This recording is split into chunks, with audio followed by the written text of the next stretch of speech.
Bonjour à tous. Alors voilà, entre Loire et Loin, de retour sur son mythique canapé. Si vous saviez, Jean-Philippe Lajus, l'endroit sur Oui, lequel vous êtes assis, j'ai presque le mal de mer d'ailleurs. Je sens qu'on est presque sur l'eau déjà. oui, c'est phénoménal. Alors voilà, j'ai en face de moi un touche-à-tout quand même assez génial. C'est un type qui est à la fois ingénieur du son, musicien, producteur. Et alors, je viens de vous rencontrer, en fait, moi, Jean-Philippe Lajus, grâce à une exposition qui m'a absolument épatée. C'est l'exposition que vous consacrez à l'heure actuelle à Marcel Azola. La collection Marcel Azola. La Oui, collection Marcel Azola que vous avez créée en collaboration avec la fille de Marcel ouais, Azola, Catherine Azola, qui m'a contacté. J'ai beaucoup travaillé avec Marcel Azola. Et quand Marcel est parti, Catherine m'a contacté parce que la passion de Marcel, c'était de collectionner l'accordéon, et notamment un accordéon qui raconte toute l'histoire de cet instrument, puisqu'il a des instruments de la première période. Donc là, on est au milieu du 19e siècle jusqu'à nos jours. Et de tous ces accordéons, là, on parle de plusieurs dizaines d'accordéons, pour pas dire plusieurs centaines presque. Euh, il fallait évidemment les montrer et leur donner un peu de densité. Et donc c'était facile de leur donner de la densité en associant à cette collection d'accordéons la carrière d'un musicien immense qui était Marcel Azola. Alors, néanmoins, vous devez vous dire où se trouve cette exposition. Et alors là, j'ai le grand plaisir de vous décevoir absolument parce qu'en fait, l'exposition, elle est finie. Elle est finie, elle a démarré en fait, elle a fait, il y a eu cette première, cette avant-première au pôle culturel de Courtenay. Mais, elle a une carrière, elle va pas aller dans les cartons, cette expo, on va la retrouver un petit peu partout. Ouais, je pense qu'on va la retrouver un peu partout parce que évidemment l'exposition toute seule n'existerait pas si on n'avait pas Marcel Azola à nos côtés. Et Marcel nous permet, c'est un véhicule formidable, c'est un passeport formidable, Marcel, pour aller chercher des publics qui ont adoré l'accordéon. Des publics qui ont aimé l'accordéon qui fait danser, l'accordéon concertant, puisque Marcel faisait du jazz, de la musique classique, de la musique contemporaine. Et puis l'accordéon sous toutes ses formes, celui qu'on aime, celui que Brel a aimé, en Voilà, lâchant c'est ce ça. chauffe Marcel qui l'a rendu évidemment célèbre. Mais c'est une exposition qui devrait voyager dans toute la France et peut-être plus largement dans la francophonie, en tout cas Belgique, Suisse et peut-être même Italie d'ailleurs, parce que sont ses origines, et l'Italie est vraiment un pays d'accordéon, quoi. Ce sont des grands fabricants Alors, d'accordéon. une exposition qui est très complète, avec donc ces accordéons en vrai. Sur une centaine d'accordéons, vous en présentez combien? Une Alors à vingtaine? Courtenay, vous avez pu en voir une vingtaine, mais qui Voilà. étaient très représentatifs de l'évolution de l'instrument. Je pense que sur des grosses expositions, on montera jusqu'à plus de 40 accordéons. Voilà. Il y a eu également, vous avez eu l'idée de faire des kakémonos qui parlent de sa carrière, en fait. Oui, qui raconte plusieurs épisodes de sa vie. En fait, Marcel, on peut le confondre sur plusieurs chapitres. Sur le chapitre de la danse, sur le chapitre de la musique concertante, sur le chapitre de la musique enregistrée, puisqu'il a travaillé avec Montand, Gréco, Barbara, Brel, Abdel Malik plus récemment. Donc là, il y a un catalogue formidable. On parle beaucoup de musique classique, on parle beaucoup de l'évolution de l'instrument, mais aussi de sa carrière et de la musique classique. Il faut savoir que quand Marcel a commencé à jouer, il jouait dans les brasseries et les brasseries et les bars. Et à l'époque, il n'y avait pas la télé, donc les gens venaient chipper des partitions qui étaient sous le piano et demander aux musiciens de les jouer. Et les gens écoutaient les tubes de l'époque, qui étaient l'ouverture de Guillaume Tell, enfin voilà, qui étaient plutôt des titres classiques, mais des grands morceaux classiques, des extraits classiques très connus. On ne l'entend pas jouer, mais on entend beaucoup de ses interventions à la radio. Donc, on met des Alors, casques. oui, en fait, on a saisi plus de 20 heures d'enregistrement qu'on a compilé sur une heure et demie, et où Marcel raconte sa vie, sa carrière, ses anecdotes, ses rencontres, son envie, l'accordéon, la place de l'accordéon dans la musique. C'est très divers, et l'idée, c'était de laisser Marcel nous parler de lui et de l'accordéon, qui est un prolongement de lui-même finalement. Et enfin, il y a également les formidables photos de cette photographe avec laquelle vous êtes habitué à travailler, Oui, c'est Aurélie bien cela, Brandenberg. qui Oui. nous propose des détails d'instruments. Oui, des détails d'instruments. Elle nous propose de voir les accordéons qu'on ne peut pas amener, déjà. Ça, c'est important. Et puis après, elle nous propose je dirais presque un regard croisé des instruments qui sont présentés, ce qui permet au public ensuite d'aller rechercher le détail de la photographe sur l'accordéon qui est présenté. Ça donne un angle différent. On est déjà dans la photo d'art. Et puis ces accordéons sont des vrais bijoux. Je pense que vous les avez vus. Vous avez un regard très féminin. Donc, il y en a qui sont vraiment sont des bijoux. l'accordéon préféré de Catherine Azor. Pas son préféré, mais elle disait, il y en a un, quand elle était petite, il y a un accordéon qui ressemble à un bijou ou à un petit sac de femme très ouvragée. Bon, maintenant, donc cette exposition, on ne peut pas vous donner de date encore, mais il semblerait c'est dans les tuyaux pour le Conservatoire national de Paris. Marcel-azola.fr. Vous allez sur le site et vous trouverez toutes les informations au fur et à mesure. Voilà. Bon, ça c'est super. Vous disiez, Jean-Philippe, que vous avez déjà fait une autre exposition. Oui, j'ai fait une autre exposition, toujours avec Aurélie, qui tournait autour de la soul music. Aurélie avait eu l'opportunité de faire des photos avec des figurants, des musiciens, qui permet de resituer cette période de la musique qui a été d'ailleurs un carrefour très important sur le plan social, sur le plan musical. Tout changeait.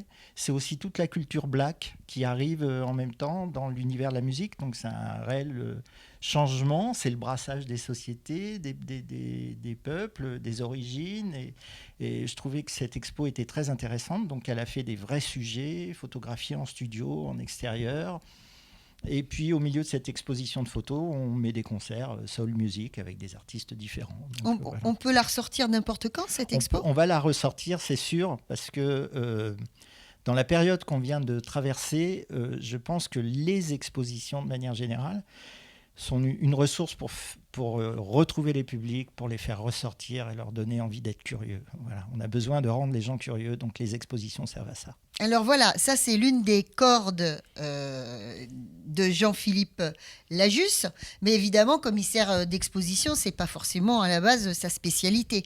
Alors votre spécialité, c'est par exemple encore d'organiser du concert, c'est ça ? C'est encore de produire des concerts, moins dans cette période. Alors, vous m'avez dit qu'il y en avait 56 par terre. Oui, dans la période qu'on a traversée, on a mis plusieurs dizaines de dates par terre, qu'on n'a pas toutes retrouvées, mais on a réussi à quand même quelquefois à remettre des concerts en place. Notamment la dernière aventure, c'était à la Bellevilloise avec Patrick Coutin, monsieur qui chante J'aime regarder les filles aussi, pour le resituer pour tout le monde.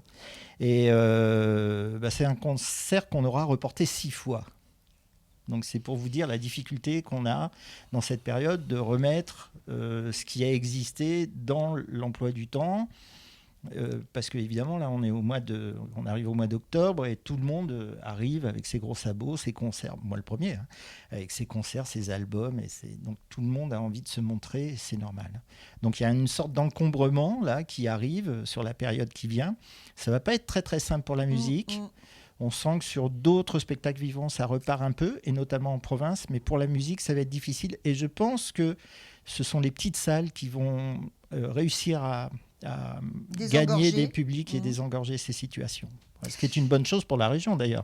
Parce qu'entre le Tivoli, le Hangar, peut-être le Vox d'ailleurs, que vous connaissez bien, je pense que ce sont des endroits qui vont redevenir fréquentés. Et vous dites que pour le théâtre, ça marche. Oui, pour le théâtre, ça marche parce qu'on est sur un public qui est plus mûr, je dirais plus mature, hein, qui a peut-être un petit peu plus de moyens. Et qui a un peu plus de moyens, c'est un public assis, c'est aussi important dans les conditions. C'est un public plus docile, qui accepte le pass sanitaire. Les gens sont les uns derrière les autres, on n'est pas debout, ils acceptent le pass sanitaire, ils sont assis, donc c'est plus facile à gérer sur plan. Comment est-ce qu'un musicien, ingénieur du son, en vient à faire proposer du théâtre ? Alors ça, c'est une drôle d'histoire. J'ai managé et produit Didier Lockwood et j'ai produit notamment le Jazz et la Diva qui a été un énorme succès. Oui. Et qui est passé ici, donc vous qui l'avez est passé programmé ici, entre autres, mais qui a joué pendant très très longtemps à Paris. Et cette pièce, qui était une pièce de théâtre musical, qui était la rencontre d'une artiste de la musique classique et d'un artiste du jazz, de l'improvisation, Ce succès était énorme et m'a ouvert des horizons avec des amis producteurs qui, eux, étaient plus dans le théâtre que dans la musique. Donc ça a ouvert un petit peu mon champ de vision. J'ai participé notamment à Montargis, à la rénovation de la salle des fêtes de Montargis. Donc la question s'était posée à une époque, comment pas réorienter la salle des fêtes, mais comment l'ouvrir un peu plus, lui donner plus de résonance. Et l'idée m'est venue de proposer du théâtre, et notamment du théâtre de boulevard, ce qui permet aussi d'aller chercher des publics qu'on ne voit pas sur des programmations culturelles ordinaires, qui sont plutôt des gens devant leur poste de télé, Oui. donc qui nous retrouvent 3 dimanches par an à la salle des fêtes. 3 dimanches par an. Ouais, et la salle des fêtes est pleine Et ça à chaque cartonne. fois. Et ça cartonne. Ouais. Ouais. Dites-moi, j'attrape Didier Locoud au vol, parce qu'en fait, on n'a pas dit pourquoi vous aviez fait l'expo de Marcel Azola. C'est parce qu'en fait, vous l'avez fait travailler Azola avec Locoud. J'ai aussi managé Marcel Azola sur la fin de sa carrière, notamment le duo Lina Bossati-Marcel Azola. Et j'ai produit un album qui est sorti chez Universal, qui s'appelle Swing Vals, où les 4 protagonistes de l'album qu'on a fait jouer ensemble ont tous un point commun, c'est qu'ils ont tous joué avec Stéphane Grappelli. Donc c'est un super album, je pense que chez Universal ils sont contents, moi ça va, je suis content aussi de cet album, tout va bien. Je le veux. Vous le voulez ? Oui. Bon. Et voilà, cette rencontre était formidable parce qu'au-delà de la question du genre musical, quand j'ai souhaité se faire rencontrer ces 2 musiciens qui se connaissaient, on se connaît tous quand même, mais qui avaient eu peu l'opportunité de construire ensemble, l'idée, c'était de se rencontrer 2 improvisateurs, 2 grands improvisateurs à la française, comme l'était un peu Stéphane Grappelli d'ailleurs. Stéphane ne se posait pas trop la question du jazz. Ce qui était intéressant, c'est l'improvisation, comme ce qu'on est en train de faire. L'improvisation est une conversation à bâton rompu, où on échange. Très branché. Et très branché. Et si c'est pas très branché, ça ne marche pas. Donc on a fait, mais on est bien branché, tout va bien. Merci Pascal. Merci Monsieur Weber. Et donc c'est un album formidable parce que ce sont des gens qui ont un vécu commun, qui ont un point d'ancrage qu'est Stéphane Grappelli, et autour de ce point d'ancrage, c'est un répertoire de valse. La valse, c'est formidable hein, pour improviser. La valse, c'est super. Et ils ont pu s'exprimer pleinement. Quels sont les autres artistes avec lesquels vous avez énormément aimé travailler, et peut-être quels sont les albums dont vous êtes très fiers, ou les grands concerts? Alors, c'est dur, la liste est longue. On n'en a pas parlé avant. On prend les Français ou les étrangers? Alors oui, juste je voulais préciser une chose, c'est que en fait cet homme tout à l'heure me disait j'ai commencé à travailler très jeune dans le métier, et donc je dis c'est pour ça qu'il a un tel parcours tout en étant très gamin, mais en fait il cache bien son jeu, il n'est pas si gamin que ça. Mais vous me reconnaissez quand même. Alors voilà, des choses là, vous nous avez parlé extrêmement bien de cet album. Est-ce qu'il y a eu d'autres... Oui, j'ai fait plein de choses et j'ai navigué dans tous les styles de musique parce que je suis un peu éclectique et enthousiaste. Oui, j'aime surtout les artistes en fait. Mon problème n'est pas tant le projet, ce sont les artistes. Donc j'ai travaillé avec beaucoup d'artistes français, Jeanne Masse, Dick Rivers, Guy Béard pendant longtemps. Et puis à l'international, j'ai fait beaucoup de concerts avec Zucchero, Paul Young, les Silencers longtemps. Voilà, pour ne prendre que.